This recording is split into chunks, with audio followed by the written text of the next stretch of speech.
नमस्कार दोस्तों, स्वागत है आपका अनुपमा एकेडमी में। इतिहास की सीरीज में हम मौर्योत्तर काल को देख रहे हैं कि मौर्य काल के बाद किस तरह की राजनीतिक व्यवस्था स्थापित होती है। उसके क्रम में हम दो तरह के राजवंश देखते हैं। एक राजवंश जो भारतीय है, जो किसी न किसी रूप में मौर्य काल से ही प्रशासनिक व्यवस्था में थे, और जब केंद्रीय मौर्य साम्राज्य कमजोर हो जाता है तब वह राजा के रूप में उदित होते हैं। इसके साथ साथ हम देखेंगे कि मध्य एशिया से भी बहुत सारे राजा आते हैं और भारत के क्षेत्रों पर अधिकार करते हैं। इनको आक्रमणकारी राजाओं के रूप में देखा जाता है। इनके क्रम को आप देखिए, हिंदू यूनानी राजा, शक राजा, पहलव राजा, कुषाण राजा और सासानी शासक, ये सारे लोग भारत पर आक्रमण करते हैं। क्रम आप ध्यान रखिएगा। तो आज की इस वीडियो में हम ये देखेंगे कि जो ये विदेशी आक्रमणकारी हैं, ये किस प्रकार से भारत पर आक्रमण करते हैं और भारत के राज्यों को किस प्रकार से अपने अधिकार क्षेत्र में लेते हैं। तो मैं अनुपम तिवारी स्वागत करता हूं आपका अपने इस YouTube चैनल पर। आइए जानते हैं मध्य एशिया के आक्रमण और उसके परिणामों के विषय में। अगर हम मध्य एशिया से आक्रमण का क्रम देखें तो सबसे पहले हिंदू यूनानी शासक आएंगे, जिसे हम कहते हैं इंडो ग्रीक। तो इंडो ग्रीक सबसे पहले आएंगे। इनमें हमको मिनांदर सबसे प्रमुख राजा मिलेगा। इसके बाद आएंगे शक शासक, फिर आएंगे आपके पार्थिया या पहलव शासक, उसके बाद कुषाण शासक, और फिर हम देखेंगे सासानी शक्तियां भारत के साम्राज्यों पर हमला करेंगी और मुख्यतः कुषाण साम्राज्य पर और उसके क्षेत्रों पर अधिकार करेंगी। तो इस क्रम को आप जरूर याद रखिएगा। परीक्षाओं में बार बार यह क्रम पूछा जाता है कि किस क्रम में ये शक्तियां भारत में आई हैं। तो मध्य एशिया से आक्रमण हो रहे हैं और उसके कारण ये शक्तियां भारतीय साम्राज्यों पर अपना अधिकार कर रही हैं। एक तथ्य आप ध्यान रखिए, अब ये मध्य एशिया से आक्रमण क्यों हो रहे हैं। तो अगर हम इसको समझना चाहे तो पहला आप देखेंगे मौर्य काल के समय। मौर्य काल से ही इन यूनानी शासकों से या यूनानी क्षेत्र से संबंध स्थापित हो चुका था। राजनयिकों की नियुक्ति हो रही थी और दोनों लोग एक दूसरे के क्षेत्र को जानते थे। बाद में क्या हो रहा है, मौर्य साम्राज्य क्या हो रहा है, कमजोर हो जा रहा है। और जब मौर्य साम्राज्य कमजोर हो जाएगा तब इन मध्य एशिया के शासकों को यह अवसर मिलेगा कि वह अपने क्षेत्र का विस्तार करें। दूसरा, चीन की महादीवार। जब चीन की महादीवार बन जाएगी तो ये लोग चीन में हमला नहीं कर पाएंगे, मतलब चीन के क्षेत्रों पर या वहां के संसाधनों पर ये अपना अधिकार नहीं जमा पाएंगे। उस केस में हम शक शासकों को स्पेशली देखेंगे कि ये भारत पर हमला करते हैं क्योंकि चीन के सारे रास्ते इनके लिए बंद हो जाते हैं। तो ये दो प्रमुख कारण बनते हैं जिसकी वजह से मध्य एशिया भारत पर आक्रमण करना शुरू कर देता है, या मध्य एशिया के राजा भारत पर आक्रमण करना शुरू कर देते हैं। सबसे पहले हम देखते हैं हिंद यूनानी राजाओं को, जिनको इंडो ग्रीक के नाम से जाना जाता है। आप देखेंगे जो पश्चिम भारत का क्षेत्र है, उसके साथ साथ जो पाकिस्तान का क्षेत्र है वर्तमान में, पहले तो ये भारत का ही क्षेत्र है, और अफगानिस्तान का कुछ क्षेत्र, उन सारे क्षेत्रों पर इस इंडो ग्रीक शासकों का शासन होगा। और ये लोग हिंदू कुश को पार करके भारत में आते हैं। जो ये हिंदू यूनानी शासक है, यह पहले अफगानिस्तान के अंदर जो अमू दरिया का क्षेत्र है या अमू दरिया का जो दक्षिण में स्थित क्षेत्र है, बैक्ट्रिया, वहां पर ये लोग शासन करते थे। अमू दरिया नदी है, आप ध्यान रखिएगा। तो अमू दरिया के दक्षिण में ये लोग शासन करते थे अफगानिस्तान में। इनके आक्रमण का अगर हम कारण देखें, सेल्यूकस ने जो साम्राज्य स्थापित किया था वह हमको काफी कमजोर मिलता है। अब देखिए क्रम ध्यान रखिए आप। सिकंदर का भारत पर हमला होता है और सिकंदर भारत से वापस हो जाता है। अपने क्षेत्रों को ये अपने सेनापतियों के बीच बांट देता है, जिनमें हम देख रहे थे सेल्यूकस निकेटर। अब जो आपका ये सेल्यूकस निकेटर है, इसका युद्ध होगा किससे, मौर्य साम्राज्य से। और मौर्य साम्राज्य का राजा चंद्रगुप्त वो इस सेल्यूकस निकेटर को पराजित कर देता है। अब जब सेल्यूकस निकेटर पराजित हो जाता है तो अपनी पुत्री का विवाह इससे कर देता है, और उस वजह से ये जो सेल्यूकस निकेटर का राज्य है या उसका जो क्षेत्राधिकार है वह पूरी तरह से समाप्त नहीं होता है। लेकिन इस सेल्यूकस निकेटर के जो उत्तराधिकारी आएंगे वो काफी कमजोर होंगे, और जब यह कमजोर होंगे, इनके क्षेत्रों पर अधिकार करने के लिए अगल बगल की शक्तियां इन पर हमला करेंगी।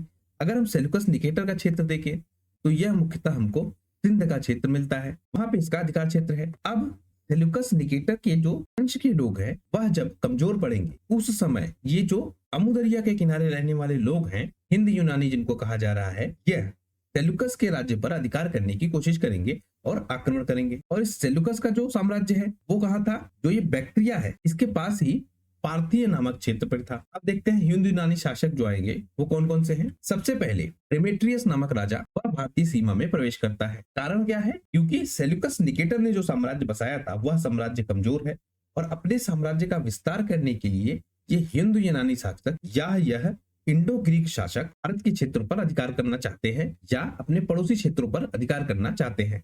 उनमें सेल्यूकस का क्षेत्र इनके पास आता है, जिस पर यह हमला करते हैं। तो पहला सबसे पहले कौन आएगा? डेमेट्रियस। यह भारतीय सीमा में सबसे पहले प्रवेश करता है और इसने क्या किया, पंजाब के कुछ क्षेत्रों को जीत लिया और शाकल नामक क्षेत्र को अपनी राजधानी बना लिया। इसने स्वयं को भारतीयों के राजा की उपाधि दी और यूनानी और खरोष्टी दोनों लिपियों के सिक्के चलवाए।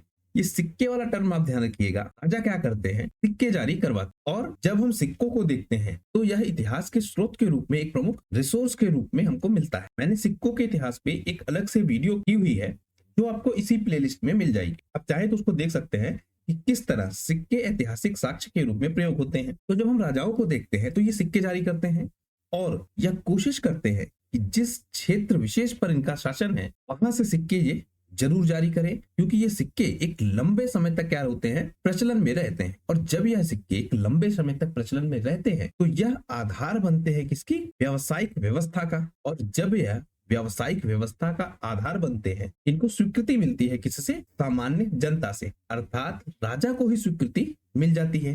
तो भले ही यह आक्रमणकारी है, लेकिन सिक्के जारी करके ये उनको प्रचलन में लाकर अपनी मान्यता को मनवाने की कोशिश करते हैं, जिससे सामान्य जनमानस इनको राजा मान ले। एक क्रम के रूप में हमको ये चीज देखने को मिलती है। इसीलिए देखेंगे आप, जितने भी राजा होंगे वो यह कोशिश करेंगे कि उनके नाम के सिक्के वो जरूर चलवाएं। दूसरा राजा देखेंगे हम, वो आपको मिलेगा यूक्रेटाइड्स। तो ये यूक्रेटाइड्स जो दूसरा शासक है, कहाँ का? हिंदू यूनानी, यह हमको मिलेगा। यह डिमिट्रियस के बाद राजा बनता है और इसने जो सबसे खास चीज किया, इसने तक्षशिला को अपनी राजधानी बनाया। तो तक्षशिला को राजधानी किसने बनाया था? यूक्रेटाइड्स ने। और शाकल को राजधानी बनाया था डेमेट्रियस ने। दोनों का नाम आप ध्यान रखिएगा। फिर आता है सबसे प्रमुख राजा, जिसे कहेंगे मिनांदर। मिनांदर 165 से 145 ईसा पूर्व तक भारतीय क्षेत्रों पर शासन करता है। इसने राजधानी बनाई किसको? शाकल को, जो कि करंट टाइम में सियालकोट में है। तो शाकल को ही राजधानी बनाएगा कौन? मिनांदर, जिसको राजधानी बनाया था डेमेट्रियस ने। उसके बाद इस शाकल को शिक्षा का प्रमुख केंद्र बना देगा। नागसेन ने या नागार्जुन ने इसे बौद्ध धर्म की शिक्षा दी थी। एक पुस्तक आप देखेंगे, मिलिंद पन्ह, तो नागसेन और मिनांदर के बीच की चर्चा है। तो नागसेन और मिनांदर, इनके प्रश्न उत्तरों की एक पुस्तक है जिसे कहेंगे मिलिंद पन्ह। इस पुस्तक में मिनांदर बहुत सारे प्रश्न पूछता है नागसेन से और नागसेन उन प्रश्नों के उत्तर देते हैं। नागसेन और मिनांदर की जो ये चर्चा है, बहुत ही गंभीर चर्चा आपको मिलेगी, क्योंकि आप देखेंगे जब शुरुआती प्रश्न मिनांदर पूछना चालू करेगा तो ये अपने अस्तित्व को जानने की कोशिश करेगा। सबसे पहले बड़ी लंबी चर्चा है, वो बड़ी अच्छी किताब है। शुरुआती पेज भी अगर आप कुछ पढ़ पाए तो काफी अच्छी पुस्तक है।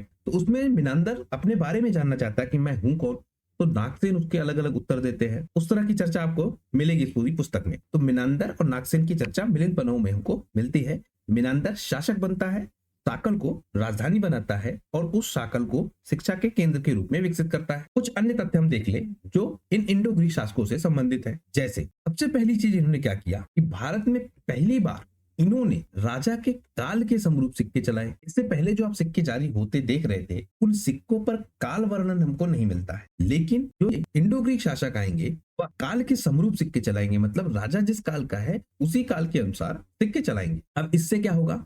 ज्यादा फायदा होगा। जो राजा का कार्यकाल है, कार्यकाल को निश्चित रूप से बताने के लिए यह काम में आएगा कि किस समय काल पे कौन सा राजा है। फिर देखेंगे एक कला का भी इन्होंने विकास किया, जिसे कहेंगे हेलेनिस्टिक आर्ट। हमने जब बात की थी मौर्य कला की, तो मौर्य कला में हमने देखा था कि इस हेलेनिस्टिक आर्ट का बहुत प्रभाव हमको दिखता है, खास करके जो पशु आकृतियां मिलती हैं कहां पर? स्तंभों में या स्तंभों के ऊपर। तो स्तंभों पर जो आपको पशु आकृतियां मिलती हैं, वह सबसे खास चीज हमको मिलती है इस हेलेनिस्टिक आर्ट का। यह हेलेनिस्टिक आर्ट भारतीय समाज में शामिल होगा। यह इंडो ग्रीक शासकों का एक प्रभाव है। गांधार कला जब हम देखेंगे तो वह इस हेलेनिस्टिक आर्ट का ही एक पार्ट के रूप में हमको मिलेगा। स्ट्रैबो ने लिखा है कि जो ये ग्रीक है, इन्होंने गंगा नदी और पाटलिपुत्र तक आक्रमण किए। पाटलिपुत्र मतलब पटना का क्षेत्र। तो स्ट्रैबो थोड़ा सा बढ़ा चढ़ा के लिखेगा कि यह लोग पाटलिपुत्र के क्षेत्र तक अपना अधिकार स्थापित करते हैं, जबकि मैप में हमने देखा कि पाटलिपुत्र के क्षेत्र तक इनका अधिकार नहीं है। लेकिन ये कहते हैं कि नहीं, आक्रमण तो वहां भी करते हैं, हो सकता है आक्रमण ऐसे हुए हो। इससे पहले के जो भी भारतीय सिक्के हम देखेंगे उन पर देवताओं के चिन्ह हमको मिलेंगे, लेकिन जो ये ग्रीक शासक है ये राजाओं के नाम के सिक्के और तिथियां उत्कीर्ण करने का काम करेंगे। इससे राजा के विषय में हमको ज्यादा सटीक जानकारी मिलती है। तो आप देख रहे हैं कि सिक्कों में जो ये ग्रीक शासक है ये एक नया चेंज लेके आते हैं कि अब सिक्के राजा के नाम से जारी किए जाएंगे और राजा की छवियां भी सिक्कों पर मिलेगी बाद में आपको।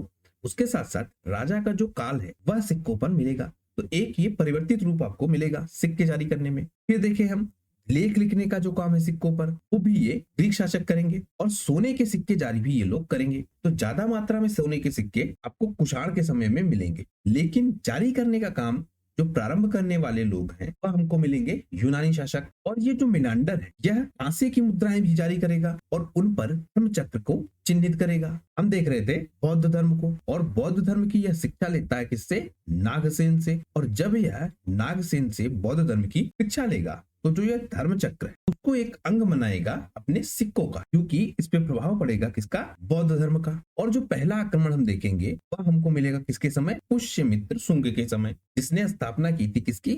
शुंग वंश की। और इस बात का उल्लेख हमको कहाँ मिलेगा? गार्गी संहिता में और मालविकाग्नि मित्र में। रचना किसकी? कालिदास। तो कालिदास की जो रचना है मालविकाग्नि मित्र उसमें, और गार्गी संहिता से हमको ये पता लगता है कि पुष्यमित्र शुंग जो शुंग वंश का शासक है, जिसने शुंग वंश की स्थापना की थी, उसी के समय से ही भारत में यवनों का आक्रमण आरंभ हो जाता है। एक आक्रमण के पीछे आप थ्योरी और समझिए, जब तक मौर्य साम्राज्य बना रहेगा तब तक जो ये सेल्यूकस द्वारा स्थापित राज्य है उसका भी प्रभाव हमको मिलेगा, क्योंकि आप देख रहे थे कि इस मौर्य साम्राज्य से वैवाहिक संबंध थे, और उस वैवाहिक संबंध के अलावा राजनैतिक संबंध भी हम देखते हैं मौर्य साम्राज्य और सेल्यूकस के बीच। तो जब तक मौर्य साम्राज्य केंद्रीय व्यवस्था में बना रहेगा तब तक यह जो सेल्यूकस का साम्राज्य है यह भी प्रभावशाली रूप में हमको मिलेगा। लेकिन जैसे ही मौर्य साम्राज्य समाप्त होगा, पुष्यमित्र शुंग वंश की स्थापना करेगा, वैसे ही हम देखेंगे सेल्यूकस का राज्य भी हमको क्षीण होता हुआ नजर आएगा और उस पर भी हमले होंगे।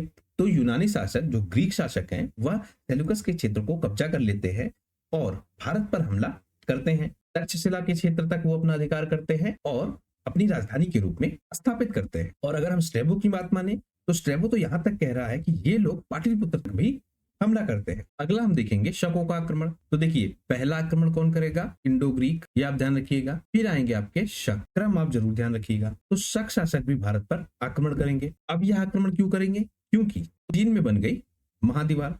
जैसा हमने पीछे बात की थी कि चीन में महादीवार बन जाने के कारण ये जो शक है यह भारत पर आक्रमण अपने बढ़ा देंगे। अब जब यह महादीवार बन गई तो इन शकों ने जो यूनानी साम्राज्य था, ये इंडो ग्रीक आप देखिए, उन पर, और जो पार्थियन साम्राज्य है जो बाद में भारत में आएंगे, इन पर अपने आक्रमण बढ़ा दिए। तो देखिए जो शक्तियां हैं, क्षेत्रीय शक्तियां, वह उदित होने की कोशिश कर रही हैं कि अपने साम्राज्य को वो बढ़ाएं। जैसे ही उनको अपने क्षेत्र के आसपास के क्षेत्र के राजा कमजोर मिलेंगे वह उस क्षेत्र तक अपना विस्तार करेंगे। तो जैसे हम देख रहे थे, जैसे ही मौर्य साम्राज्य समाप्त हुआ और सेल्यूकस द्वारा स्थापित साम्राज्य कमजोर हुआ तो भारत पर पश्चिम से आक्रमण होने लगे और इंडो ग्रीक ने अपने क्षेत्र का विस्तार कर लिया। इसी तरह से जब इंडो ग्रीक का साम्राज्य कमजोर होगा और जो आपके ये शक है इनको अपने क्षेत्र के विस्तार का अवसर मिलेगा, और उसके साथ साथ चीन की दीवार इनको रोकेगी कि यह अब चीन की तरफ न जाए बल्कि भारत की तरफ ही अग्रसर हो।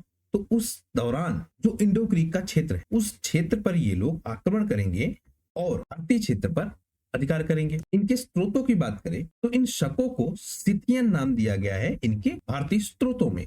तो जब हम भारतीय स्त्रोतों की बात करते हैं तो शक और सिथियन दोनों एक ही हैं। भारतीय स्त्रोतों में इनको सिथियन कहा जाएगा और वैसे इनको शक आक्रमणकारी कहा जाएगा। तो सिथियन और शक दोनों में आप कंफ्यूज नहीं होंगे। अब जो ये ग्रीक आक्रमणकारी, इन्होंने मुख्यतः कोशिश की थी कि जो आपका अलेक्जेंडर का क्षेत्र है उस क्षेत्र पर ये लोग अधिकार करें। लेकिन अब जब आपके ये शक आक्रमणकारी भारत पर हमला करेंगे तो यह एक बड़े भूभाग पर अधिकार करेंगे। ये क्षेत्र आप देखिए, एक बड़े भूभाग पर इनका अधिकार हो जाएगा। चीनी ग्रंथों की अगर हम बात करें तो ये लोग इन शकों को सही या सही बाग के नाम से पुकारते हैं। तो चीनी शास्त्र इनको सही या सही बाग कहते हैं, स्रोत भारतीय शास्त्र इनको सिथियन कहते हैं, और वैसे इनको शक आक्रमणकारी जाना जाता है। जो भारतीय साहित्य है उनमें अगर हम देखें तो इनके द्वारा इस क्षेत्र पर शासन किया गया उसको शक द्वीप कहा गया या शक स्थान कहा गया। तो इंडो सिथियन किंगडम आप देख रहे हैं कि इन्होंने भारत के एक बड़े क्षेत्र पर अधिकार किया और अपनी साम्राज्यिक व्यवस्था की स्थापना की। इन शकों की हम देखें अगर 5 शाखाएं हमको मिलती है, मतलब शक सिंगल राजा कोई नहीं है। ये आप ध्यान रखिए कि सिंगल राजा के रूप में शकों का आक्रमण नहीं होगा बल्कि टुकड़ों में भारत शकों का आक्रमण होगा। जैसे अफगानिस्तान का क्षेत्र देखें, पंजाब का क्षेत्र देखें, जिसमें मुख्यतः हम देखेंगे तक्षशिला। इस तक्षशिला पे मुख्यतः आक्रमण होगा। फिर हम देखेंगे मथुरा के क्षेत्र में, पश्चिमी भारत में और दक्कन पर। तो 5 भागों में या शकों की 5 शाखाएं भारत पर आक्रमण करती हैं। अब जो आपके ये शक राजा हैं, इनके विषय में हम देख लेते हैं। इनको शक क्षत्रप भी कहा जाएगा। तो क्षत्रप व्यवस्था हम पीछे भी देख रहे थे कि किस तरह से वो स्थापित हुई थी। तो जो ये शक क्षत्रप हैं, इनकी हम 2 शाखाएं बाद में देखते हैं। एक उत्तरी क्षत्रप, जिसमें हमको तक्षशिला और मथुरा के राजा मिलेंगे। मतलब जो ये शक शासक हैं या जो शक राजा हैं, ये 5 भागों में भारत पर हमला करेंगे। बाद में ये 5 भाग कन्वर्ट होके 2 भागों में विभाजित हो जाएंगे। जो आपके उत्तरी क्षत्रप है, इनका प्रभाव हमको तक्षशिला और मथुरा के क्षेत्र में मिलेगा। जो आपके पश्चिमी क्षत्रप है, इनका प्रभाव हमको नासिक, उज्जैन के क्षेत्रों में मिलेगा। तो उत्तरी क्षत्रप तक्षशिला और मथुरा के क्षेत्रों पर अधिकार करेंगे और पश्चिमी क्षत्रप यह नासिक और उज्जैन के क्षेत्रों पर अधिकार करेंगे। जो ये आपके पश्चिमी क्षत्रप हैं, यह हमको उत्तरी क्षत्रपों से ज्यादा प्रभावशाली मिलेंगे। मतलब तक्षशिला और मथुरा के क्षेत्र में जिन शकों का शासन होगा, उनसे ज्यादा प्रभावी हमको मिलेंगे वो शक जिनका शासन स्थापित होगा नासिक के क्षेत्र में और उज्जैन के क्षेत्र में। इनमें हमको नहपान का नाम मिलता है, जिसकी चर्चा हमने पीछे की थी कि इसका विनाश किया गया था। तो छतहार वंश का नहपान हमको मिलता है और सबसे प्रमुख मिलेगा कादर्मक वंश का रुद्रदामन। यह रुद्रदामन आप ध्यान रखिएगा, हमने बात की थी जब आपकी सातवाहन वंश की। तो सातवाहन वंश के राजा इस रुद्रदामन ने आया था 2 बार, यह आपने देखा था। बाद में वैवाहिक संबंध स्थापित हो जाते हैं और वह एक कारण बनता है दोनों के बीच समझौते का। तो यह हम देख पा रहे थे। अब हम देख लेते हैं पश्चिमी शक शासकों को, जो ज्यादा प्रभावी हमको मिलते हैं। तो 4 सदियों तक ये भारत पर शासन करते हैं और चांदी की मुद्राएं ये लोग जारी करवाते हैं, क्योंकि गुजरात के क्षेत्र पर इनका अधिकार है और वहां से ये लोग काफी लाभ अर्जित करेंगे वहां के समुद्री व्यापार से, और उससे इनके पास बहुत सारा धन होगा और ये लोग चांदी की मुद्राएं भारत में जारी करवाएंगे। रुद्रदामन प्रथम की मैं बात कर रहा था। सबसे प्रतापी राजा हमको मिलता है इस शक साम्राज्य का। अब यह जो आपका रुद्रदामन प्रथम है, इसकी बात हमने की थी सुदर्शन झील के भी विषय में कि इसने इस झील का जीर्णोद्धार करवाया था, जिसकी स्थापना किसने की थी?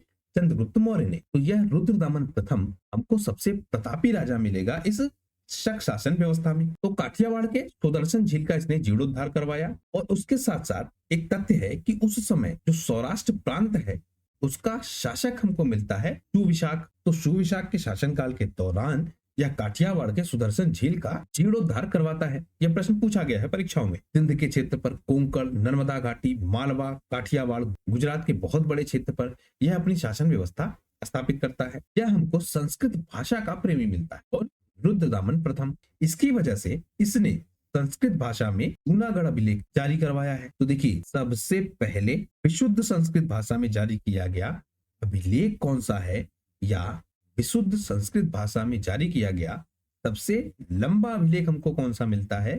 तो यह जूनागढ़ अभिलेख है। इस जूनागढ़ अभिलेख में चंद्रगुप्त मौर्य प्लस अशोक और इस रुद्रदामन का नाम मिलेगा, ये आप ध्यान रखिए। इससे पहले के जितने भी अभिलेख हम देख रहे थे वो हमको प्राकृत भाषा में मिल रहे थे। स्पेशली ज्यादा अभिलेख हम देखते हैं अशोक के काल में, और अशोक स्थानीय भाषा का खास ख्याल रखता है जिससे उसके संदेश आम जनमानस तक आसानी से पहुंच सके। लेकिन विशुद्ध संस्कृत भाषा का जो अभिलेख है वह सबसे ज्यादा हमको मिल रहा है कब? रुद्रदामन के शासक काल में, मतलब सबसे लंबा अभिलेख। और जैसा मैंने पीछे बताया कि इसने वशिष्ठ पुत्र पुलामावी को 2 बार हराया, किंतु निकट संबंध होने के कारण यह इसको छोड़ देता है। और यह रुद्रदामन भी अपने नाम से सिक्के चलवाएगा। जैसा मैंने पीछे बताया कि सिक्के ये लोग क्यों चलवा रहे थे, तो यह भी अपने नाम से सिक्के चलवाएगा। इसका जो अंतिम शासक है, मतलब इस वंश का, किसके?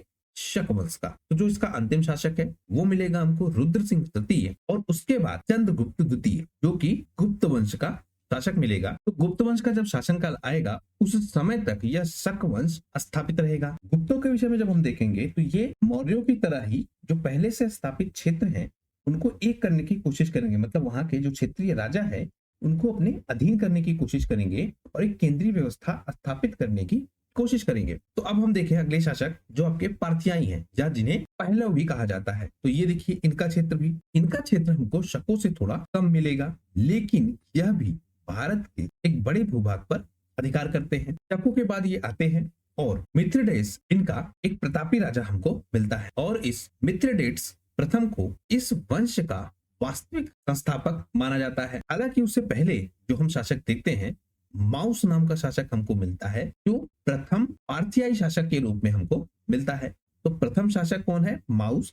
लेकिन वास्तविक संस्थापक हमको मिलता है मिथ्रेडेस प्रथम। यह मूलतः ईरान का निवासी है और भारतीय स्रोतों की बात करें तो इनको पहलव के नाम से हम जानते हैं।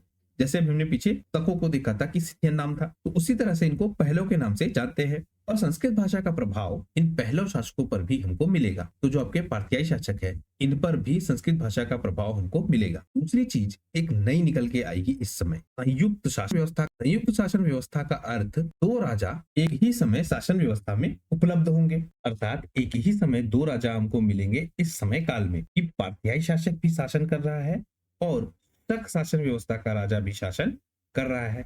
तो इस तरह की व्यवस्था हमको मिलती है। पहलव राजाओं में अगर हम देखें तो हमको सबसे प्रसिद्ध पहला राजा मिलता है गोंदोफर्निस। गोंदोफर्निस 20 से 41 ईस्वी तक का शासन संभालता है और यह दुवर के नाम से जाना जाता है, जो आपके तख्ते बही अभिलेख है। तो खरुष्टी भाषा में लिखे गए तख्ते बही अभिलेखों में इसे दुवर नाम दिया गया है। फारसी में इसका नाम बिंदपर्ण हमको मिलता है, जिसका अर्थ है यश विजयी। तो गोंदोफर्निस हमको प्रथम सबसे प्रतापी राजा मिलता है। सेंट थॉमस देखेंगे अगर जब हम, तो आपका ईसाई धर्म का प्रचार प्रसार करने के लिए भारत में आता है। यह ब्रिटिश साम्राज्य से पहले आएगा, बहुत पहले। तो यह आप ध्यान रखिएगा कि सेंट थॉमस आता है ईसाई धर्म का प्रचार प्रसार करने के लिए, वह आएगा गोंदोफर्निस के शासनकाल में। एक बहुत इंपॉर्टेंट फैक्ट है, बार बार परीक्षाओं में पूछा जाता है। तो सेंट थॉमस आता है और तक्षशिला ही इसकी भी राजधानी बनती है। तो तक्षशिला पर शासन व्यवस्था स्थापित करता है गोंदोफर्निस नामक यह व्यक्ति है, पहलव राजा के रूप में हमको मिलता है। इस शासक को अपने सिक्कों पर धर्मीय या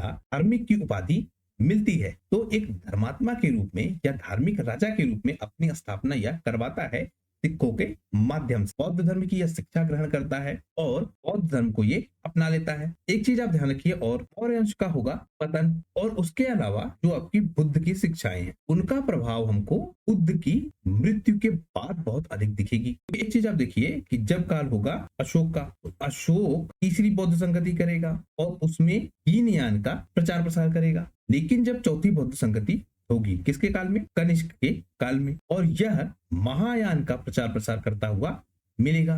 अब ये महायान यह बुद्ध को ईश्वर मानेगा, बुद्ध की पूजा करेगा और मूर्ति पूजा हमको मिलेगी।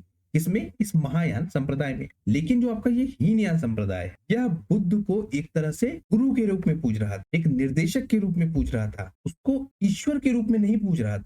लेकिन कनिष्क के समय या कनिष्क के बाद महायान संप्रदाय जब अपने विस्तृत रूप में आएगा, तो बुद्ध को ईश्वर के रूप में पूजा जाने लगेगा। और जब ईश्वर के रूप में बुद्ध की स्थापना हो जाएगी, तब हम देखेंगे कि बौद्ध धर्म का प्रचार प्रसार हमको और दिखेगा। तो इसीलिए आप देख पा रहे हैं कि बौद्ध धर्म की शिक्षाएं जो विदेशी राजा हैं, ये भी ग्रहण कर रहे हैं। अगर आप चाहेंगे तो मैं 600 बीसी से लेके जो 200 बीसी का काल है उसमें हुए परिवर्तनों को, और 200 बीसी से लेके 200 एडी का काल जो है उनमें हुए परिवर्तनों को लेकर एक डेडिकेटेड वीडियो ला सकता हूं। इससे आपको सामाजिक संरचना समझने में आसानी होगी कि किस तरह से सामाजिक परिवर्तन हुआ। तो जो यह पार्थियन राजा है, यह बौद्ध धर्म को ग्रहण कर लेता है। इस साम्राज्य का अंत होगा और कुषाणों का शासन हमको स्थापित मिलेगा। इसके बाद पहलव राजाओं के बाद तो अब आते हैं आपके कुषाण साम्राज्य के लोग। इनका क्षेत्र आप देखिए, पाटलिपुत्र, वाराणसी, मथुरा और इससे पहले स्थापित जो क्षेत्र हैं, चाहे वो इंडो ग्रीक के हो, चाहे वो पार्थियन राजाओं के हो, चाहे वो शकों के हैं, उन सारे क्षेत्रों पर ये अधिकार करने के साथ अन्य क्षेत्रों पर भी अधिकार करेंगे। तो कुषाणों का शासन हम देखते हैं। पार्थियाई राजाओं के बाद ये कुषाण शासक आते हैं और यह हमको मिलते हैं मध्य एशिया के लोग, जो पहले खानाबदोश लोग थे। खानाबदोश लोग मतलब यात्राएं करते रहते थे और किसी स्थान विशेष पर कुछ समय के लिए रुकते थे, वहां के संसाधनों का उपयोग करते थे और उसके बाद अगले क्षेत्र की तरफ ये लोग मूव कर जाते थे। तो ये खानाबदोश हमको मिलते हैं मध्य एशिया के। यूची, तोर्की, तोचेरियन, इन नामों से इनकी चर्चा हमको मिलती है। और यह नाम हमको क्यों मिल रहे हैं? क्योंकि ये लोग हमको यूची कबीले के 5 भागों में से एक दिखते हैं। तो यूची, तोखारी और तोचेरियन, इन नामों से ये कुषाण लोग जाने जाते हैं, क्योंकि ये लोग यूची कबीले के 5 सदस्यों में से एक सदस्य मिलते हैं हमको। कुषाण सबसे पहले क्या करते हैं? बैक्टीरिया के क्षेत्र पर और उत्तरी अफगानिस्तान के क्षेत्र पर अधिकार करते हैं। इसके बाद वहां से ये लोग शकों को भगा देते हैं, मतलब शक शासन वहां स्थापित था, वहां से शकों को ये लोग भगा देते हैं और गांधार के क्षेत्र पर अपना अधिकार कर लेते हैं। तो काबुल घाटी, हिंदू कुश, इन क्षेत्रों को पार करते करते ये लोग गांधार के क्षेत्र तक पहुंच जाते हैं और अपने अधिकार में उसको शामिल कर लेते हैं। तो शकों का जो साम्राज्य था उसको ये लोग कम कर रहे हैं, उनके क्षेत्रों पर ये लोग अधिकार कर रहे हैं। जो यूनानी शासक हैं जो पार्थियन रूप में हमको मिलते हैं, तो इंडो ग्रीक शासक प्लस आपके जो पार्थियन हैं और जो आपके शक हैं, इन सारे शासकों को ये लोग हराते हैं, उनको अपने पदों से हटाकर इनके क्षेत्रों पर अधिकार करते हैं। अब आप ध्यान रखिए, जिन शासकों की भी हमने पीछे बात की, चाहे वो आपके इंडो ग्रीक हैं, चाहे आपके पार्थियन है, चाहे आपके शक हैं, पार्थियन और शकों में देख रहे थे हम एक समझौता बन गया था। ये लोग साथ साथ शासन कर रहे थे, दोनों के राजा हमको प्रमुख भूमिका में मिलते हैं। इंडो ग्रीक के साथ यह समस्या हमको मिलेगी कि इनके राजा या तो प्रमुख भूमिका में रहेंगे या इनके बाद जो पार्थियन क्षेत्र के राजा है वो प्रमुख भूमिका में रहेंगे, लेकिन इनके सारे क्षेत्र समाप्त नहीं होंगे। शकों के टाइम पे भी इंडो ग्रीक शासकों का कुछ न कुछ क्षेत्र रहेगा और उनका शासन उस क्षेत्र विशेष पर ही भले पर रहेगा जरूर। इसी तरह से पार्थियन शासक और शक शासक, अब जब आपके आएंगे कुषाण शासक, तो ये इंडो ग्रीक शासकों को भी, पार्थियन शासकों को भी, शकों को भी, इन सबको हराएंगे और इनके क्षेत्रों पर अधिकार करेंगे। और जो निचली सिंधु घाटी का क्षेत्र है, जो गंगा के मैदानी क्षेत्र हैं, उन सब पर ये अधिकार करेंगे। अभी हमने देखा पाटलिपुत्र का क्षेत्र, वाराणसी का क्षेत्र, वो सब इनके अधिकार क्षेत्र में आ रहा है। तो एशिया के खुरासन से लेकर, तब एशिया में जो खुरासन का क्षेत्र है वहां से लेकर वाराणसी का जो क्षेत्र है वहां तक हमको इन कुषाण शासकों का अधिकार दिखेगा। तो एक शब्द इस्तेमाल किया जाता है कि अमुदरिया, अमुदरिया नदी, तो अमुदरिया से गंगा तक का शासन हमको कुषाणों की शासक व्यवस्था के रूप में मिलता है। अर्थात कुषाणों का शासन अमुदरिया से लेकर गंगा तक हमको मिलता है। कुषाणों के भी हम देखेंगे कि दो राजवंश हमको मिलेंगे जो मथुरा पर शासन करते हुए हमको दिखेंगे। इनमें आप देखिए, एक होगा आपका कुलुज कडफिसस द्वारा स्थापित, जो आपका 50 से 78 ईस्वी तक शासन करेगा। रोमन सिक्कों की नकल करके ये लोग तांबे के सिक्के ढलवाएंगे और महाराजाधिराज की उपाधि लेंगे। इसके साथ साथ हम देखेंगे जो ये आपका कडफिसस है, ये क्या करेगा, जो यूनानी राजा के सिक्के हैं और जो यूनानी राजा हैं हर्मियस और उसके साथ साथ अपनी आकृति, दोनों को ये सिक्कों पर छपवाएगा। अब देखिए, इस तरह की चीजें आपको मिलेंगी कि एक भाग पर हो सकता है राजा का चिन्ह हो या राजा की आकृति हो और दूसरे भाग पर क्या हो, किसी अन्य व्यक्ति की। ये व्यवस्था जब आप देखेंगे गुलाम वंश मध्यकालीन भारत में, वहां भी आपको मिलेगी कुछ इस तरह की व्यवस्था। तो ये लोग दरअसल अपने आप को प्रतिनिधि के रूप में दिखाते थे कि यह यूनानी राजा का प्रतिनिधि है, अर्थात यूनानी राजा जो हर्मियस है उसका यह प्रतिनिधि स्वयं को मानता है। इसीलिए सिक्के के एक भाग पर यह इस यूनानी राजा का चित्र रखता है और दूसरे भाग पर अपना चित्र रखता है। तो यह हमको मिलेगा। यही परिवर्तन जब आप देखेंगे कुछ राजाओं के साथ, जो सिक्कों पर सिर्फ अपना नाम अंकित करना चालू कर देंगे या सिर्फ अपनी आकृति अंकित करना चालू कर देंगे, जिससे हम ये समझ पाते हैं कि इन लोगों ने एक स्वतंत्र राजा के रूप में स्वयं को स्थापित किया है। दूसरा हम देखेंगे विम कडफिसस द्वितीय। तो पहला कुजुल कडफिसस, दूसरा विम कडफिसस। यह क्या करेगा, जो सिंधु नदी का क्षेत्र है वहां पर तक्षशिला और पंजाब के क्षेत्रों तक अपना अधिकार करेगा। और यही जो आपका विम कडफिसस द्वितीय है, इसी को वास्तविक संस्थापक माना जाता है किसका, कुषाण वंश का। क्योंकि कडफिसस प्रथम के विषय में आप देख रहे थे, ये क्या कर रहा था, हर्मियस के सिक्कों का इस्तेमाल कर रहा था, मतलब हर्मियस की छवि इस्तेमाल कर रहा था अपने सिक्कों पर और अपने आप को एक प्रतिनिधि राजा के रूप में दिखा रहा था। लेकिन कडफिसस द्वितीय क्या करेगा, यह खुद को एक स्वतंत्र राजा के रूप में स्थापित करेगा। इसीलिए इसको हम कुषाण वंश का वास्तविक संस्थापक कहते हैं। तो इसने क्या किया, सोने के सिक्के ढलवाए। जैसे हमने पीछे बात की थी कि कुषाण वंश में हमको सोने के सिक्के खूब मिलेंगे, तो सोने के सिक्के ढलवाएगा यह कौन, कडफिसस द्वितीय। और उसके साथ साथ जो तांबे के सिक्के पहले से चल रहे थे उनको भी यह जारी रखेगा। तो सोने के सिक्के सबसे ज्यादा हमको कहाँ मिलते हैं, कुषाण राजवंश में, ये आप ध्यान रखिएगा। और उसके अलावा यह शैव मत का हमको अनुयायी मिलता है। इसके सिक्कों पर शिव के, नंदी के और त्रिशूल के, इन सबकी आकृतियां मिलती हैं, जिससे यह माना जाता है कि यह शैव मत का अनुयायी है। और इसने स्वयं को महेश्वर की उपाधि प्रदान की थी। अब महेश्वर भी आप देखेंगे, यह भी आपको शिव से कनेक्टेड मिलेगा। तो महेश्वर की उपाधि धारण करता है कौन, कडफिसस द्वितीय, शैव मत का अनुयायी है, सोने के सिक्के ढलवाता है और वास्तविक संस्थापक माना जाता है किसका, कुषाण वंश का। इसी के समय हम देखेंगे किसके, कडफिसस द्वितीय के समय, कि भारत और रोम के बीच का जो व्यापार है वह हमको एक विकसित अवस्था में मिलेगा। आप जब देखेंगे इस भारत और रोम के व्यापार को, तो ये बड़ा परिवर्तन लाएगा राजनीतिक व्यवस्था में, दार्शनिक व्यवस्था में, सामाजिक व्यवस्था में और आर्थिक व्यवस्था में। हम इसको बहुत डिटेल से करेंगे।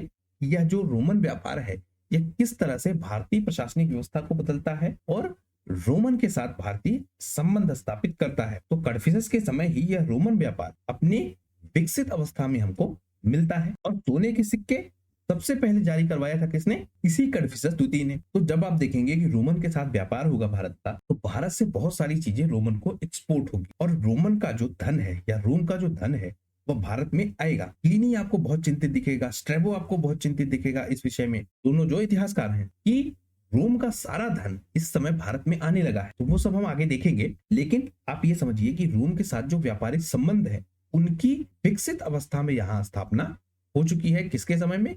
कुषाण वंश के समय में भी, और स्पेशली उसमें विम कटफिशर द्वितीय के समय में। उसके बाद हम देखेंगे कनिष्क का शासन। अब यह सबसे प्रभावशाली राजा मिलेगा हमको किसका? कुषाण वंश का। कुषाण वंश के विषय में एक तथ्य आप ध्यान रखिएगा, कड़फिसस द्वितीय ने सबसे पहले सोने के सिक्के जारी करवाए हैं। कनिष्क के समय में मात्रा में ज्यादा सिक्के जारी होंगे, लेकिन अगर आपसे पूछा जाए कि पहला सिक्का या प्रथम सिक्का किसने जारी करवाया सोने का, तो वह हमको मिलेगा कड़फिसस द्वितीय के रूप में। तो इस कनिष्क के बारे में देख लेते हैं।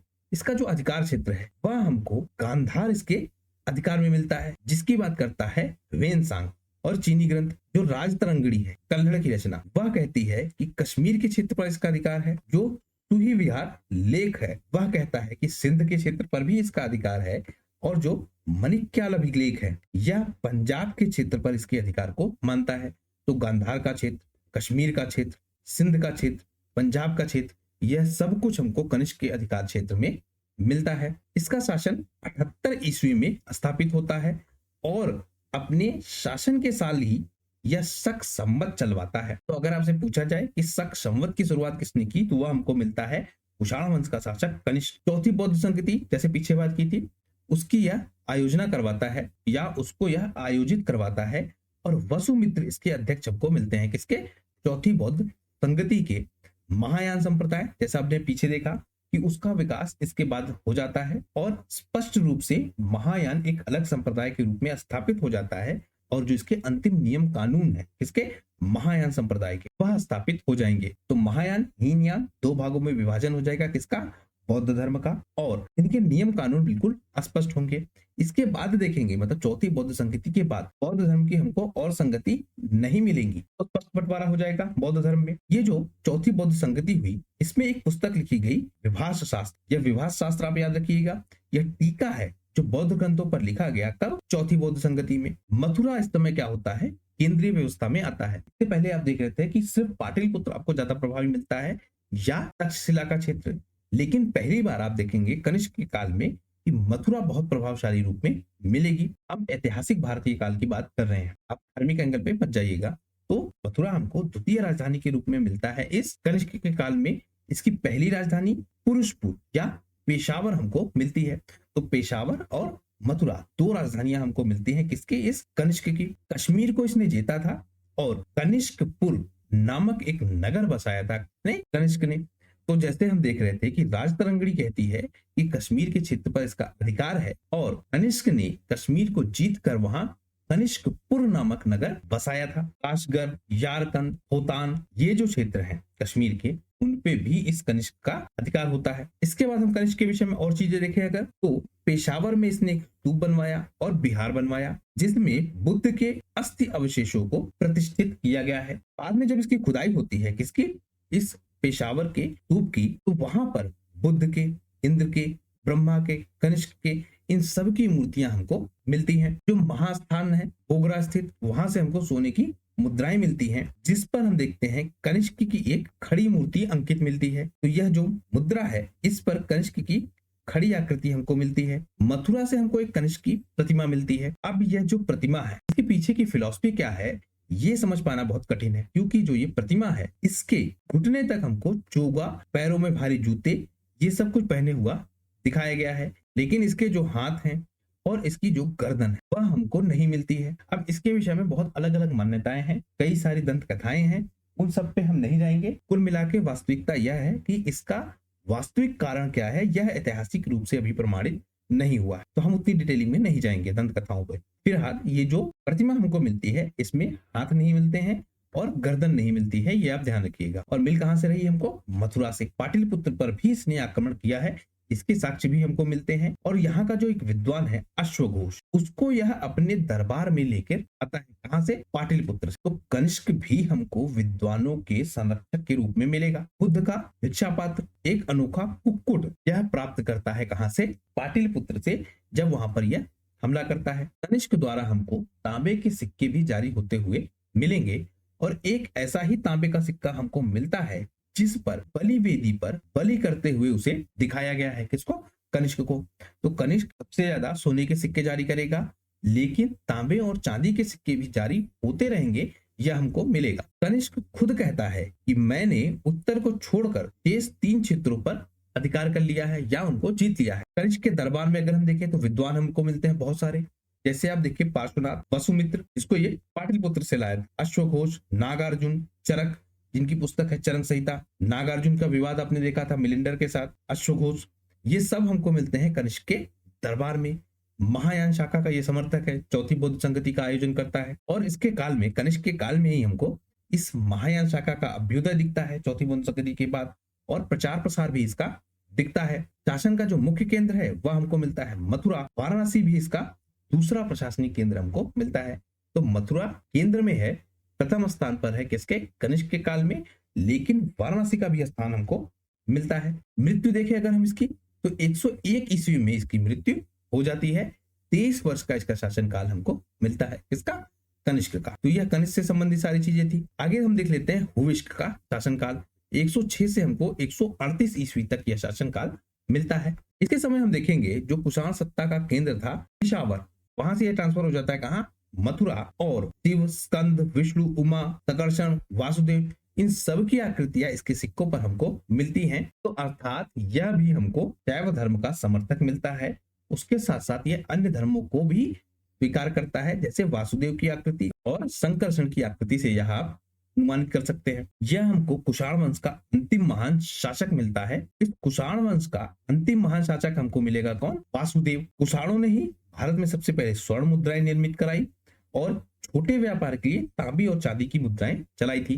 जैसा आपने देख लिया कि स्वर्ण मुद्राएं जारी हो रही हैं कुषाणों के शासनकाल में, कनिष्क के काल में सबसे ज्यादा जारी हो रही हैं, लेकिन तांबी और चांदी की मुद्राएं भी लगातार चलती रहेगी इनकी शासन व्यवस्था में। कुषाण शासकों में अगर हम देखें तो विम शासक जो है वो शैव धर्म को, कनिष्क और हुविष्क ये दोनों बौद्ध धर्म को, और वासुदेव जो है वह शैव या तो वैष्णव धर्म को, क्योंकि वासुदेव की और संकर्षण इन दोनों की भी हमको आकृतियां मिल रही हैं इसके सिक्कों पर। इसलिए वासुदेव को या तो शैव माना जाता है या वैष्णव माना जाता है, या ओवरऑल अगर हम कहें तो यह हमको सनातन व्यवस्था को मानता हुआ या हिंदू धर्म को मानता हुआ व्यक्ति दिखता है। कौन? वासुदेव। उसके बाद हम देखेंगे सबसे अंत में शासानी शक्तियां जो ईरान से भारत पर हमला करती हैं। इनका शासन ईसा की 3वीं सदी में हमको मिलता है। अफगानिस्तान के क्षेत्र में और पश्चिमी सिंधु के क्षेत्र पर इन्होंने अधिकार किया। जो कुषाण साम्राज्य है अब वह काबुल घाटी, कपिशा, बैक्ट्रिया, ख्वारिज्म, सुब्दियाना इन क्षेत्रों पर सीमित हो गई, और जो क्षेत्र कुषाण साम्राज्य के अंतर्गत थे अफगानिस्तान से और सिंधु से, उन क्षेत्रों पर इन्होंने अधिकार कर लिया। ख्वारिज्म की अगर हम बात करें कि यह ख्वारिज्म का क्षेत्र कहाँ है, तो अरल सागर के दक्षिण में अमू दरिया नदी पर यह स्थित है। अब हम ये समझना चाहें कि जो मध्य एशिया से संपर्क स्थापित हुआ, तो हम देख लिया हमने जिन शासकों ने आक्रमण किया वो सब हमने देख लिया। तो इनसे प्रभाव क्या हुआ भारत पर, या क्या परिवर्तन हुए भारतीय व्यवस्था में? तो मध्य एशिया से जो संपर्क हुए उनके परिणाम अगर हम देखना चाहें तो उनमें हमको मिलते हैं कि भवन और मृद भांडों में कुछ परिवर्तन आए। जैसे ईंट के कुओं का निर्माण अब प्रारंभ हो गया, लाल बर्तन हमको मिलने लगे, कुहारों और टोटियों वाले पात्र मिलने लगे। अश्वारोही सेना अगर हम देखें जिसका विकास हो जाता है इस मध्य एशिया से संपर्क के बाद। जैसे हमने देखा था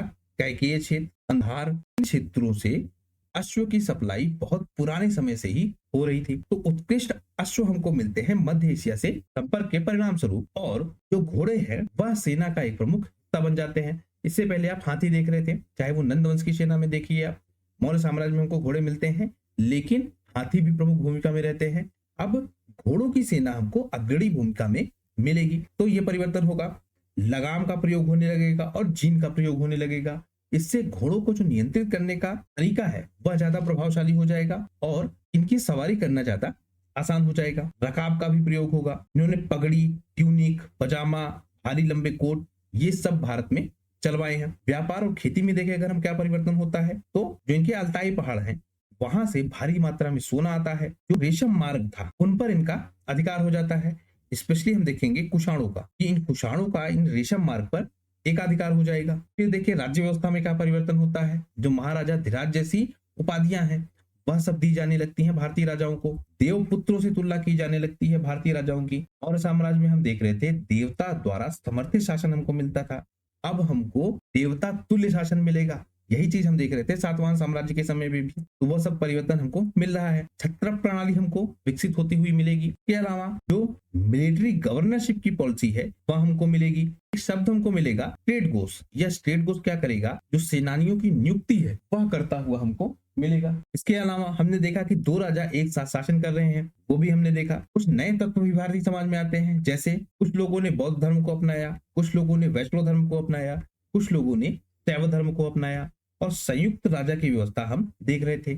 मतलब एक ही समय ये तीनों व्यवस्थाएं हमको प्रभावशाली रूप में मिलेंगी, शैव वैष्णव बौद्ध तीनों। तो यह व्यवस्था भी हमको मिलती है। उसके अलावा कुषाण के शासन के बाद हमने देखा, और खास करके कनिष्क के शासन के बाद, कि आपका बौद्ध धर्म का महायान संप्रदाय उदित होता हुआ मिला चौथी बौद्ध संगति के बाद। और जब मध्य एशिया से इस महायान संप्रदाय का संपर्क हुआ तो बौद्ध धर्म में हमको धन का और उसके अलावा मांसाहारी भोजन का, इन दोनों का प्रभाव हमको बौद्ध धर्म में मिला। अब देखिए बुद्ध की शिक्षाएं जो प्रारंभ में थी कि धन को दूर रखा जाए और अहिंसा इनका मंत्र था कि ये अहिंसा का पालन करेंगे। इसी तरह आप देखते हैं अशोक के समय कि अशोक भी यह पूरी कोशिश करता है कि मांसाहार उसके राज परिवार से तो कम दूर हो जाए।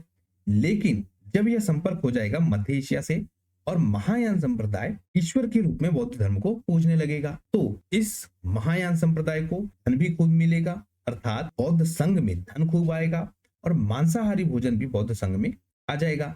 इससे क्या होगा, विलासिता वह हमको बौद्ध संघों में मिलेगी और यही इसके पतन का कारण बनेगा। तो अब हम समझ पा रहे हैं कि जो ये महायान संप्रदाय है या बौद्ध धर्म की एक शाखा, यह भौतिकवाद से ग्रसित हो गई। आर्ट एंड कल्चर में अगर हम देखें तो गांधार और मथुरा शैली ये दोनों हमको विकसित हुई मिली। तो गांधार कला यह विकसित हुई मध्य एशिया से संपर्क के साथ। इसके अलावा जो कनिष्क की तिरोहीन खड़ी मूर्ति मिलती है मथुरा से, यह हमको कला की एक प्रमुख आकृति के रूप में मिलती है। जो आपका महाराष्ट्र का क्षेत्र है वहां पर हम देखेंगे चट्टानों को काटकर बौद्ध गुफाएं बनाई जाएंगी।